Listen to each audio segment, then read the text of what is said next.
지금 보시는 이미지는 제가 AI로 만든 컨셉 인쇄 광고입니다. 이번 영상에서는 미드저니와 포토샵 두 가지 툴을 이용해서 카메라와 모델 없이 사실적인 인쇄 광고를 만드는 방법을 알려드리겠습니다. 이번에 만들 광고는 포카리 스웨트 인쇄 광고입니다. 포카리 스웨트는 제가 개인적으로 좋아하는 음료라서 임의로 정한 것이고요. 컨셉으로 만든 인쇄 광고란 점 참고 부탁드립니다. 결과물로는 인트로에서 보신 것처럼 포카리 스웨트 음료를 쥐고 있는 모델의 이미지를 만들 거고요. 여러분들은 원하시는 모델과 상품을 선정해서 진행해 주시면 되겠습니다. 우선 미드저니에서 광고에 쓰일 모델 이미지부터 만들어 줄게요. 포카리 스웨트 음료에 어울리도록 파란 하늘 백그라운드에 음료를 마시는 청순한 느낌의 모델 이미지를 만들 겁니다. 미드저니 텍스트 필드에 슬래시를 입력하고 이미진을 선택해 줍니다. 그리고 미리 준비한 프롬프트를 붙여넣고 전송해 줄게요. 이미지가 다 만들어졌습니다. 저는 네 번째 이미지가 마음에 드는데 베리에이션으로 좀 더 괜찮은 이미지를 더 찾아보겠습니다. 참고로 세팅은 로우 베리에이션 모드로 진행되었습니다. 이미지 생성이 완료되었고요. 첫 번째 이미지가 마음에 들어서 이 이미지로 업스케일을 해주겠습니다. 업스케일이 완료되었고요. 광고 컨셉에 어울리지 않는 의상과 배경은 수정해 주겠습니다. 베리 리전 버튼을 선택해 줍니다. 그러면 인페인팅을 할 수 있는 창이 뜨는데요. 여기서 올가미처럼 생긴 아이콘을 선택해 주고 수정할 부분을 드로잉해서 선택해 줍니다. 그러면 선택된 영역에 한해서 원하는 프롬프트로 이미지를 다시 생성할 수 있어요. 프롬프트는 wearing white sleeveless로 해서 전송해 주겠습니다.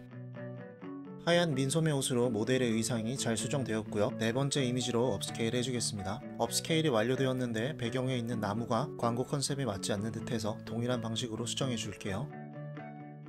배경에 있는 나무를 지우고 하늘로 수정해 주겠습니다. 나무 이미지가 파란 하늘로 잘 수정이 되었고요. 캔을 들고 있지 않은 팔이 균형이 맞지 않는 듯해서 팔까지 수정을 해보겠습니다. 동일한 방식으로 수정해 줄게요.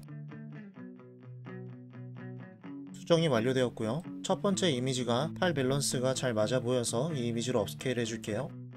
이미지가 다 만들어졌고요. 이미지를 다운받아 줍니다.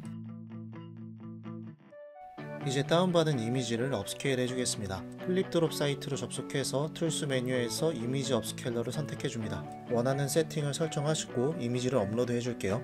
그리고 업스케일 버튼을 선택해서 이미지를 업스케일 해줍니다. 업스케일이 완료되면 이미지를 다운받아 줍니다. 모델 이미지는 다 만들었고요. 이제 합성할 캔 이미지를 준비해 주시면 됩니다. 저는 미리 포카리 스웨트 캔 이미지를 준비해 줬습니다. 재료가 다 준비됐으면 생성한 이미지를 포토샵에서 합성하고 수정해 주면 되는데요. 포토샵에서 제너레이티브 필이라는 이미지 생성 AI 기능을 사용할 겁니다. 이 기능을 사용하려면 포토샵 베타 버전을 설치해 주셔야 합니다. 베타 버전은 크리에이티브 클라우드 좌측 메뉴에서 베타인 메뉴를 선택해서 들어오시면 포토샵 베타 버전을 설치할 수 있습니다. 설치를 해주시면 되고요. 저는 이미 설치가 되어 있어서 바로 포토샵을 열어줄게요. 포토샵에서 새 파일을 선택하고 세팅은 인쇄 광고니까 인쇄로 선택하겠습니다. 그리고 비율은 생성한 이미지가 16:9 비율이니까 맞춰서 16:9로 설정해주고요. 방향은 가로로 설정되어 있으면 됩니다. 그리고 색상은 인쇄물로 할 거니까 CMYK로 설정해주고 만들기를 선택해줍니다. 포토샵 대지가 만들어졌고요. 여기에 아까 다운받은 모델 이미지를 가져올게요. 원본 이미지를 하나 남겨두기 위해서 커맨드 J를 눌러서 복사본을 먼저 만들어줄게요. 그리고 이미지를 직접 수정해줄 거라 마우스 오른쪽 버튼을 눌러서 이미지를 레스터화 해주겠습니다. 불필요한 레이어들은 꺼주겠습니다. 미드저니에서 수정하지 못한 디테일은 지금 수정해줄게요. 팔찌가 컨셉에 어울리지 않아서 제거해주겠습니다. 좌측 올가미 툴을 선택하고 제거할 팔찌 영역을 올가미 툴로 드로잉해서 선택해줍니다. 그리고 제너레이티브 필에 액세서리 제거라고 한글로 프롬프트를 입력해줄게요. 그리고 생성 버튼을 누르면 이렇게 팔찌가 제거됩니다. 참고로 포토샵 제너레이티브 필에서는 한글도 인식이 되는데 좀 더 정확한 명령을 위해서는 영어로 작성해 주시는 게 더 좋습니다. 팔찌가 제거된 이미지를 보시면 경계 부분의 컬러가 좀 다릅니다. 이 부분도 자연스럽게 바꿔줄게요. 팔찌가 제거된 레이어와 모델 이미지 레이어를 선택해서 병합을 먼저 해줄게요. 병합이 됐으면 올가미 툴을 이용해서 경계가 있는 영역을 드로잉하고 선택 영역으로 만들어줍니다. 그리고 패치 도구를 선택해서 다른 핍으로 끌어당겨서 드래그 앤 드롭 해주면 컬러로 경계면이 생겼던 부분이 자연스럽게 수정됩니다. 이런 식으로 남은 부분도 수정해 주시면 되겠습니다. 이제 합성할 캔 이미지를 가져와 주겠습니다. 그리고 합성할 이미지에 맞게 사이즈를 조정해 줄게요. 캔 이미지에 불투명도를 넣어서 디테일하게 맞춰주도록 하겠습니다. 사이즈가 맞춰졌으면 다시 불투명도를 100%로 바꿔줄게요. 원본 이미지의 캔이 삐져나오는데 이 부분을 제거해 줄게요. 올가미 툴을 선택해주고 드로잉해서 없애줄 부분을 선택 영역으로 지정해주고요. 패치 도구로 드래그 앤 드롭해서 제거해줍니다. 번져있는 부분은 스포이드로 주변 컬러를 선택하고 브러쉬로 칠해서 제거해줄게요. 이제 포카리 스웨트 캔이 있어도 뒤에 있는 이미지가 삐져나오지 않습니다. 다 됐으면 팔찌를 제거한 레이어와 포카리 스웨트 캔 레이어를 병합해 주시면 됩니다. 이제 손을 자연스럽게 수정해 줄게요. 손이 캔 이미지 뒤에 가려져 있어서 자연스럽지 못한데요. 제너레이티브 필로 수정해 주겠습니다. 올가미 툴로 캔을 쥐고 있는 손을 선택 영역으로 지정해 주고 제너레이티브 필에 캔을 쥐고 있는 손이라고 프롬프트를 입력해서 이미지를 생성해 주겠습니다. 캔 뒤에 가려져 있던 손이 캔을 쥐고 있는 이미지로 자연스럽게 수정되었습니다. 손가락이 3개만 보여서 좀 이상하지만 이 손을 베이스로 해서 디테일을 더 수정해 줄게요. 기존 레이어와 병합을 해주고 손가락 수정이 필요한 부분을 올가미 툴로 지정해 줍니다. 그리고 제너레이티브 필에 손이라고 프롬프트를 입력해서 이미지를 생성해 줄게요. 부자연스러운 손도 많이 있는데요. 여러 베리에이션을 적용해 보면서 가장 자연스러운 손을 찾아줍니다. 저는 이 손이 가장 자연스러워 보여서 이 손으로 픽스해 주겠습니다. 그리고 기존 레이어와 생성한 손 이미지 레이어를 병합해 줍니다. 캔을 쥐고 있는 손은 자연스럽게 수정이 되었는데 손이 다소 크고 팔이 얇아서 밸런스가 맞지 않아 보이네요. 팔을 제너레이티브 필로 다시 만들어 줄게요. 가장 자연스러워 보이는 팔로 픽스해 주고요. 이제 캔을 전체적인 이미지에 잘 녹아들 수 있게 색조와 채도를 조정해 주겠습니다. 그 전에 캔의 원본 레이어를 찾아서 레이어의 위치를 가장 위로 옮겨줍니다. 레이어를 옮기면 캔이 손가락을 가리는 부분이 생기게 되는데요. 가려지는 부분은 캔 레이어에 마스크를 씌우고 검은 브러쉬로 마스크를 칠해서 손이 가려지지 않도록 해줍니다.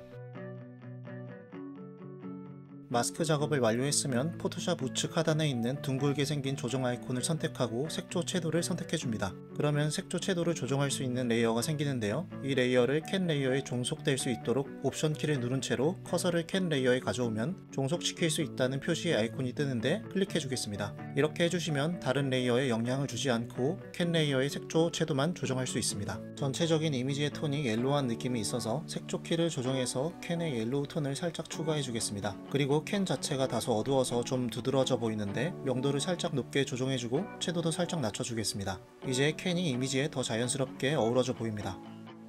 같은 방식으로 손과 팔도 색조와 채도를 자연스럽게 수정해주시면 되겠습니다. 팔의 위치가 높아서 길고 부자연스러워 보이는 현상도 수정해주겠습니다. 이번에는 좌측에서 빠른 선택 도구를 선택해 주시고요. 팔을 선택 영역으로 지정해서 커맨드 J를 누르고 팔을 하나 복사해 줍니다. 기존 이미지의 팔은 선택 영역으로 지정하고 제너레이티브 필에서 리무브라고 프롬프트를 작성해서 제거해 주고요. 제거가 되면 복사해둔 팔 레이어를 가지고 적당한 위치로 조정해 주면 되겠습니다. 모델은 거의 다 완료되었고요. 이제 광고 카피를 작성해 줄게요. 좌측에 있는 수평 문자 도구를 선택해서 카피를 작성해주고 사이즈와 위치를 적절히 조정해주면 됩니다. 카피는 광고 기획에 맞춰서 작성해야 되지만 저는 임의로 당을 줄여서 더 가벼워졌다라는 컨셉으로 작성해 주었습니다.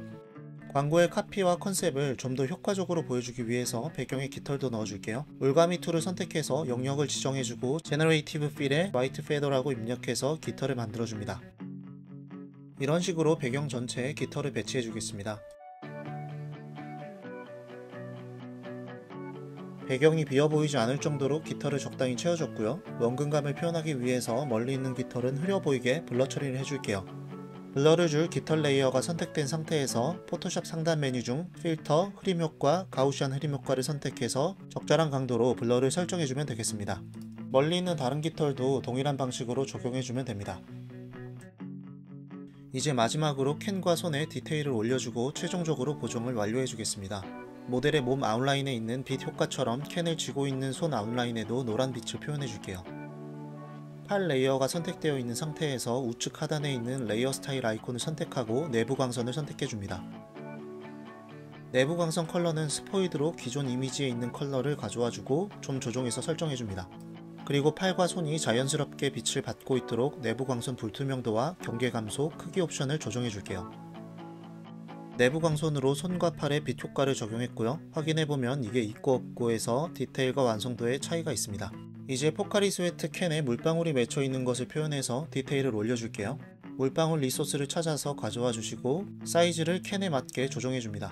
그리고 물방울 레이어에 마스크를 씌워주고 삐져나온 부분이나 물방울이 과도하게 많은 부분은 지워주겠습니다.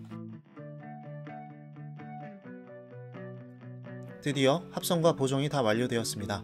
마지막으로 원본 이미지와 비교샷 감상하면서 이번 영상 마치도록 할게요. 디자인 하나이었습니다.